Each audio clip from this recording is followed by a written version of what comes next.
கோவை ஆர்எஸ்புரம் பகுதியில் அமைக்கப்பட்டுள்ள ஹாக்கி மைதானத்தை துணை முதலமைச்சர் உதயநிதி ஸ்டாலின் திறந்து வைத்துள்ளார். கூடுதல் தகவல்களை தருகிறார் செய்தியாளர் மோகன். மோகன், தற்போது என்னென்ன வசதிகளோடு இந்த ஹாக்கி மைதானம் அமைக்கப்படுகிறது? தகவல்கள் என்ன?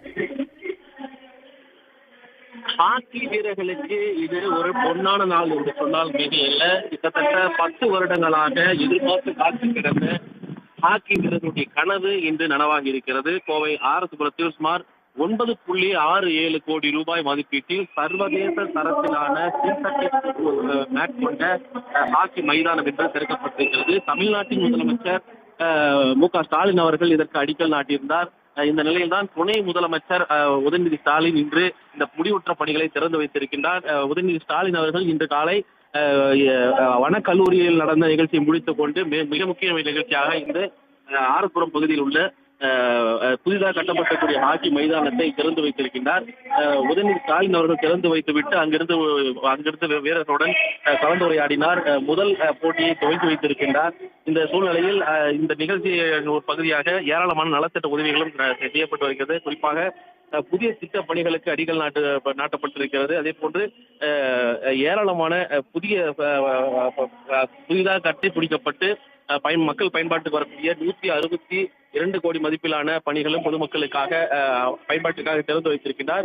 இந்த விழாவில் ஹாக்கி மைதான திறப்பு விழாவில் துணை முதல்வர் உதயநிதி ஸ்டாலின் 10,626 பயனாளிகளுக்கு 136 கோடி ரூபாய் அளவிலான நலத்திட்ட உதவிகளை வழங்குகிறார். குறிப்பாக இந்த மாற்றுத்திறனாளிகளுக்கான 4 அதாவது அவர்களுக்கான வாகனங்கள் உள்ளிட்ட ஏராளமான நலத்திட்ட உதவிகளை வழங்கியிருக்கின்றார். ஹாக்கி மைதான திறப்பு விழாவை பொறுத்தவரையில் ஹாக்கி வீரர்களுக்கு ஒரு மிக முக்கியமானதாக பார்க்கக்கூடிய சூழலில் வீரர்களை ஊக்கப்படுத்தும் விதமாக பல்வேறு போட்டிகள் நடத்தப்பட இருப்பதாகவும் சர்வதேச தரத்திலான இந்த மைதானத்தில் சர்வதேச போட்டிகளை நடத்துவதற்காக முயற்சிகள் மேற்கொள்ளப்பட இருப்பதாகவும் விளையாட்டுத்துறை சார்பாக தெரிவிக்கப்பட்டிருக்கிறது. இந்த விளையாட்டு மைதானத்தை பொறுத்தவரையில் நான் ஏற்கனவே குறிப்பிட்டது போல ஒரு சிந்தட்டிக் தரைத்தளம் கொண்ட தரை அமைப்பை கொண்ட ஒரு மைதானமாக இருக்கிறது. இது நவீன வசதியுடன் கூடிய ஒன்றாக இருக்கிறது. இரவு நேரங்களில் போட்டியை நடத்தக்கூடிய அளவிற்கு மின் கோபுரங்கள் அமைக்கப்பட்டிருக்கு, மின்விளக்கு கோபுரங்கள் அமைக்கப்பட்டு இருக்கின்றன.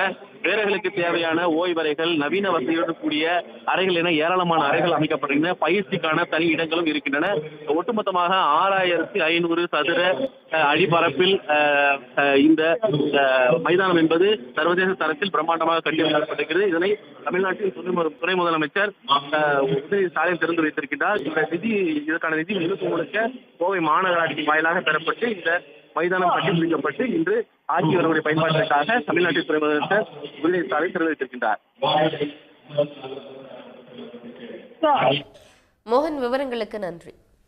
உடனுக்குடன் செய்திகளை தெரிந்து கொள்ள சன் நியூஸ் பெல் ஐகானை கிளிக் பண்ணுங்க.